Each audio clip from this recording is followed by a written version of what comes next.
Why aren't my podcast guests sharing their interviews? This is a question I hear, see, read all the time, and I have some thoughts on it that I'm going to share in this episode of Go Pitch Yourself. Let's do this.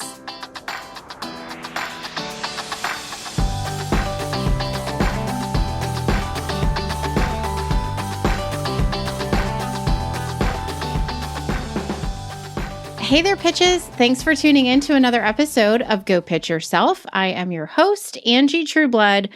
And in this episode, I am digging into the biggest issue that I hear podcast hosts whining about. Yes, I said it, whining. If you are new here, welcome. I am a podcast guesting and hosting expert and the founder of the Podwize Group, a concierge podcast interview booking agency. If you are one of my OG listeners, hello, my friend. Thank you for sticking with me all these years. So, yes, one of the most common questions I see in the podcasting space is around the idea of why podcast guests don't share their interview episodes and what hosts can do to change that. Often when I hear that, I don't actually hear the part of it where hosts are asking themselves what they can do to change that. It's more of this obligatory frustration that guests are not proactively sharing their interviews. And I have a lot of things to say.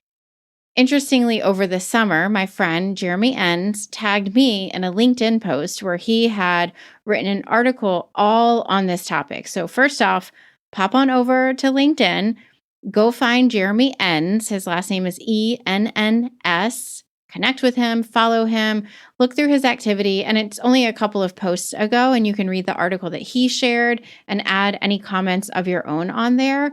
But he had asked for my feedback on the article that he had written. So I gave it, of course.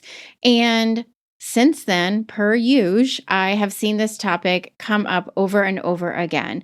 Sometimes even in the form of the hosts that we pitch to asking how our guests intend to share their interviews. So I'm going to share thoughts, tips, and strategies after we take a quick break for our podcast love of the week.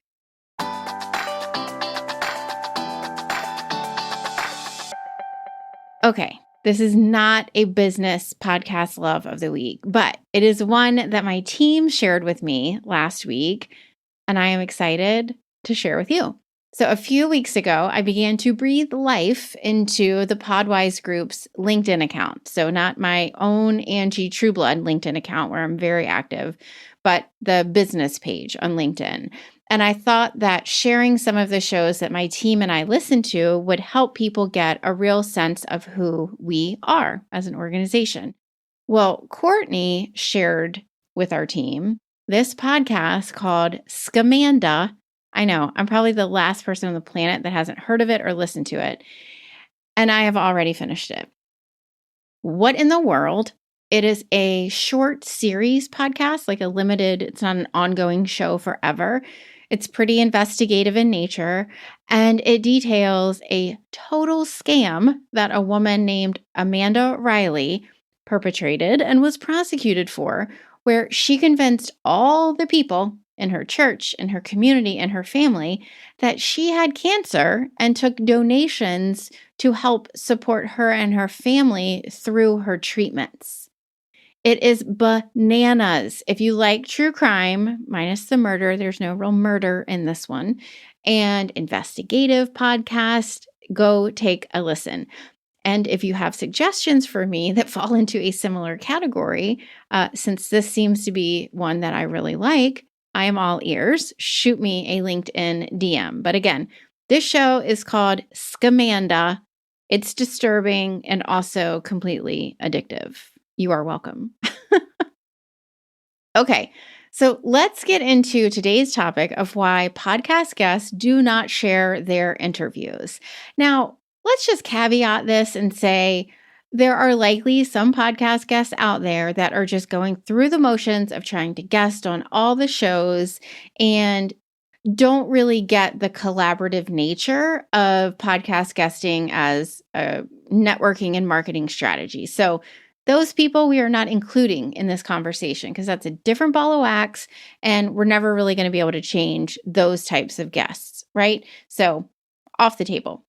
But let's say we are talking about a guest who really is using podcast guesting both as a strategy to get in front of other people's audiences, because let's be honest, that is what we are doing, but also as a way to grow their network, get to know the host, and form human connections in business. So we're framing up this guest as someone who wants to do the right thing, okay? And we're going to roll with my suggestions and ideas with all of that in mind.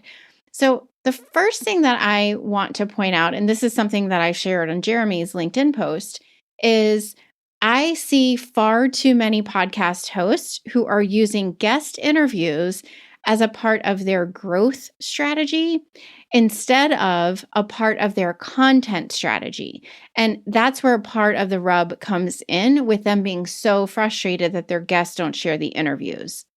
What I mean by that is, if I were growing Go Pitch Yourself and the way that I intended to grow this podcast was to host guests on the show who would then go and share their interview with their massive audience, and they didn't do that, that would be really irritating and frustrating because that was my strategy. The only reason I was having them on is so that they could share it with their audience.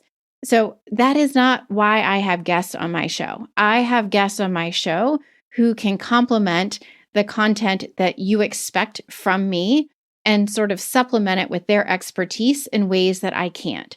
Or they can tell stories that reiterate for you the impact that podcast guesting can have on a business. It is not my guest job to grow my show. Is it nice when they share it with their audience and I see a spike in downloads? Yeah, that's really fun. I love it. But is it something to where I am keeping tabs on, did Susie Smith on episode 84 share my episode? No, I am not doing that, because my focus is on creating content that resonates with you, the listener, so that ideally you will take this episode and share it with a friend. So I guess technically you are a part of my growth strategy. I hope you are okay with that. But I am committed to producing content that suits your needs rather than producing content that suits the needs of my growth strategy, if that makes sense. So I think, first of all, we need to take that whole idea off of the table. And that's where I feel like some of this obligation, like the tone that I sometimes hear podcast hosts using with their frustration over guests not sharing their episode, is because they feel like they are owed that. We're going to eliminate that right off the bat, okay? Other more practical and tactical ways that explain why a guest may not share their interview. The first, you never let the guest know that the interview went live. We see this all the time inside of the agency work that we do, so much so that Courtney, our executive admin, once a week goes through all of our client list, the shows that we know they have recorded, to see if they have gone live in Apple Podcast, because so often the podcast host never lets ourselves or the guest even know it went live. So if you're a guest, you can't really share it unless you know it went live. And more than likely, unless your business revolves around podcast guesting, you are not scrubbing Apple Podcasts once a week to see which of your interviews that you've recorded went live. So if you are a host, do your due diligence of letting the guest know ahead of time when the episode is going to go live.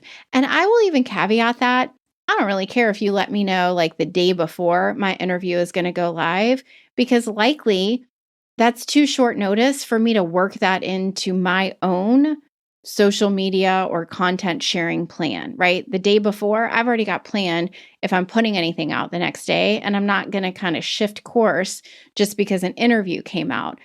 But what I will do, if a host emails me and lets me know, hey, the interview is coming out live or it is live, then I make a note of it and I make note to share it in all of the places that I typically share on my own schedule. So I think that's also something to think about, is when we are the host of a show, just because the interview goes live, like, yes, it would be fabulous if that guest would share that episode on the day the episode goes live. But hey, the people I'm working with, we're all running businesses. We're not podcasting as our business. So I'm totally fine if they share it when they typically share with their audience, if that makes sense. Similar to this is my third idea, my third thought on it, is that the hosts are not giving the guest the right marketing collateral that will help them share in the places where their audience actually engages with them.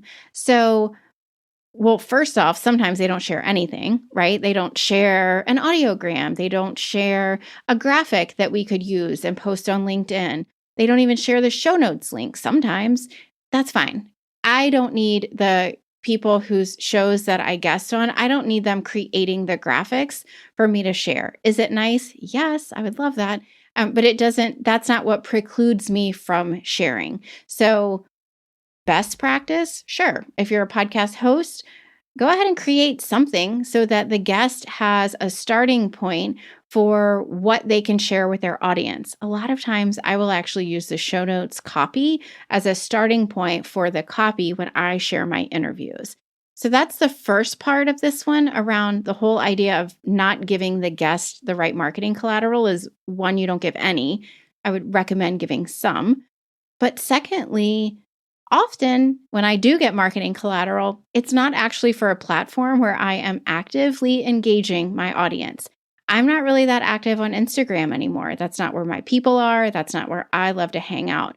But if I got something that was sort of formatted for LinkedIn and had some copy, that's a game changer because I could easily post that on LinkedIn without having to do a whole lot of behind the scenes work, right? So see where your guest, if you're a host, see where your guest is the most active on social media, wherever you want them to share it. And you can create marketing collateral, maybe a graphic, maybe an audiogram around that. If you're not sure, ask them like, hey, Angie, where would you most likely share this episode when it goes live? I'll go ahead and craft something for you. I would say LinkedIn. And then if the host created something for me around LinkedIn, then I would use that and I would share it for sure more quickly than if I were left to my own devices of getting that to my team to develop something. And then also around the same topic of marketing collateral, I need to do a better job of letting the people whose shows I guest on know where I am sharing it because I primarily share my guest interviews right here on this podcast in our podcast Love of the Week segment. Sometimes we don't know where our guests are engaging or sharing their interviews if they don't tell us. So think about that too. The platform that your guest might be engaging with their audience might be one that you never see unless you listen to their podcast, right? So just think about that. If you are the host and you are looking to get more sharing out of your guests, figure out what you can do to make that sharing easier for them, right? Fourth thought on this is there's a good chance, I mean, not always, right? But there's a chance that maybe you and the guest didn't really hit it off. I know the interviews that I am excited to share with my audience are the ones to where I had real chemistry with the host. We talked about something that was really interesting. We laughed.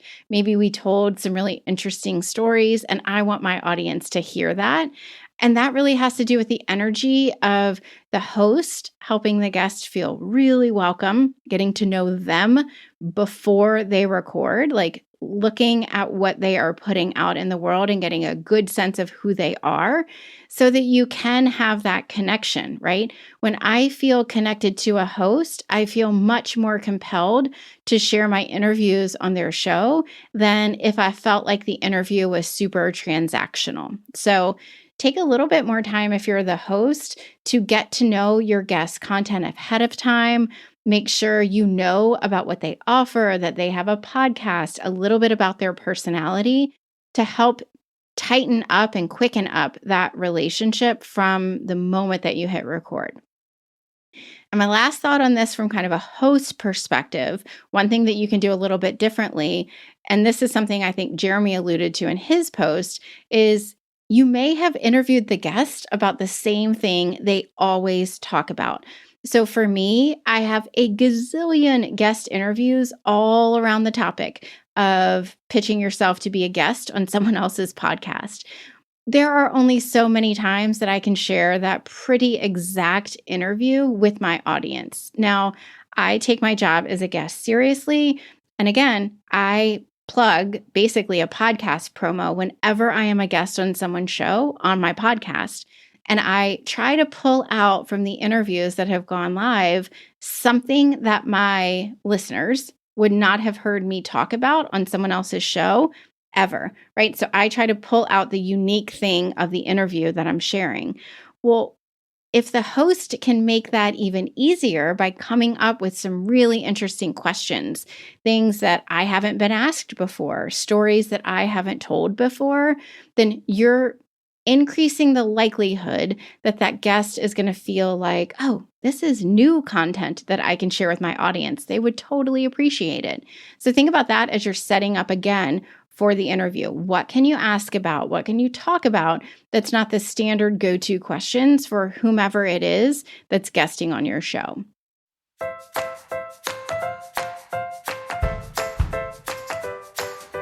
Hey, are you listening to this episode thinking, yeah, Angie, this all sounds great, but I don't have the time to do it myself? Guess what? You don't have to. The Podwize group is here to help.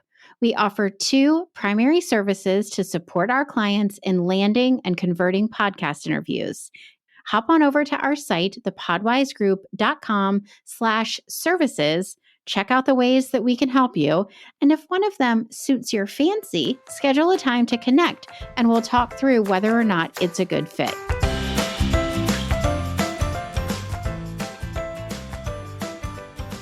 Now, on the flip side of this, as a guest, you also should be doing your own due diligence. Candidly, you should be sharing the interviews that you have guested on. Hello, you have created content. Yes, you are showing up in front of someone else's audience, but you also have content now that you can share with your own audience. So, one thing that I would say, and this is something that we do internally for our own clients, is take a weekly peek to see if any of your interviews have gone live. And if that seems a little obnoxious, do it on a monthly basis. If you are routinely guesting on podcasts, you should have a system in place so that you can quickly look and see, oh, these are the interviews that I've recorded but haven't gone live. Go down that list once a week, once a month, and see which of these interviews may have gone live that I just have not been notified of, right?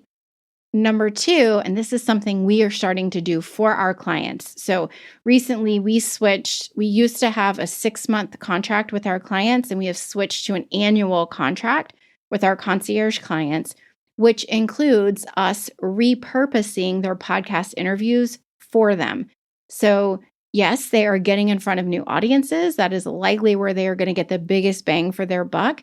But I don't like our clients having content just sitting there. We could help them, right? So we are creating, first off, standard templates for sharing their interviews. And then we actually go in and we'll create the graphic, create the audiogram, draft actual copy for them to share their interviews on LinkedIn, on Instagram, wherever it is that they want to be most active.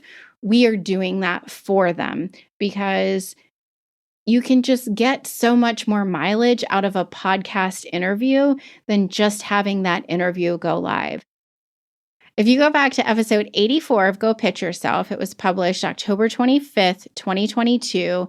I recorded an episode on podcast interviews as pillar content. And this is what internally we have started to shift to help support our clients in doing, using their interviews as sort of the starting point for different pieces of content. We're doing social posts for every interview that goes live, and we're doing a long form blog post once a quarter from their interviews that have gone live. So if you're not sure what that could look like or the impact of how you could create all of your content around your podcast interviews, definitely go check out episode 84. Lastly, as a guest, I would suggest if you are not sure when the interview is going to go live, ask. So whenever I record an interview on someone else's podcast, I ask them, hey, when do you think this interview is going to go live? I want to make sure that I'll be able to share it. It really gives me a sense of like, oh, I'll have this interview going live this period, whether it's the month of October or Q4. It just gives me a little bit of a thought in my brain as to when it will go live. And that also, I think, sets the expectation for the host. Like, we are expecting this to go live, right? What I think really helps nail down a host and giving you more concrete info is if it has been several months, maybe they've said it's going to go live in 6 weeks, and maybe you wait 8 to 10 weeks and you haven't seen that it's gone live, then email the host and say, hey, Susie, it was so great to connect with you. And you should have connected with them again between the interview and now, right? Like connect on LinkedIn, at least interact, engage with the host between the recording and when it goes live. But say, do you have any idea when the interview is going to go live? I'd love to prep my team to be able to share the interview and do our due diligence in helping you spread the word, right? So reach out to them and ask them. And if it's been a really long time, again, reach out to them via email and just ask. Most either don't have a plan for it. I mean, I'll be candid. I have an interview in my queue recorded from a guest that I recorded my interview with her for Go Pitch Yourself in February. And it just hasn't really fit into my content plan yet. So it's there, and I really have no idea when it is going to go live because I'm trying to be more intentional with the content. So if you see that the interview is not going live and they gave you no indication as to when it may, shoot them an email and ask, right? I hope that's helpful from a guest perspective because you should be sharing your episode. I know sometimes you feel probably the pressure of sharing it on the day that the interview goes live, which sure, that could be a best practice, but don't think just because it's 2 weeks after the interview went live that the host would not appreciate your sharing it then. And also, it is content that you're creating for your audience. So share those episodes, do something with them to get a little bit more mileage out of them. Okay, if you are a host, I am hoping that you are walking away from this episode with ideas of how to better support your guests in sharing their episode. And if you are a guest, similarly, I'm hoping you will walk away with ideas of how to better share your guest interviews. So, was this episode helpful? Do you think it will cut down on some of the whining, and I say that with love, that we hear podcast hosts kind of complaining about their guests not sharing? If you found it helpful, I would love for you to share it with a friend, or if you have an audience or followers, share it with them. I would appreciate your support in helping podcast hosts and podcast guests better support one another because we are all in this together to create great content that resonates with our listeners. So do me a solid and please share the episode. All right, until next time, my friend, be well and be visible.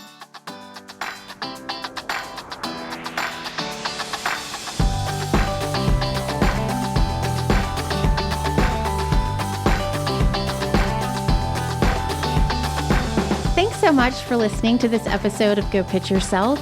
If you found this episode to be helpful, friend, you would be blown away by what we can accomplish together. Here are 2 next best steps. 1, be sure to sign up for our bi-weekly newsletter. That is twice a month if that term confuses you as much as it does me. Each week that our episodes drop, I send an action-focused email, including an insider tip of the week based on the work that we do behind the scenes in our clients' business. For example, a recent tip of the week included how to estimate how large a podcast audience is. To get access to this exclusive content, pop on over to thepodwizegroup.com/pitches and sign up. As a special thank you, you'll get your first insider tip of the week as access to 6 pitches my team and I have sent that were accepted, including the core components of any great pitch. Number 2, schedule a call with me to figure out which of our services, if any, would be a good fit for you. We have a variety of ways to support you and your team in helping grow your business through podcast guesting, and I am pretty skilled at helping identify pain points and solutions.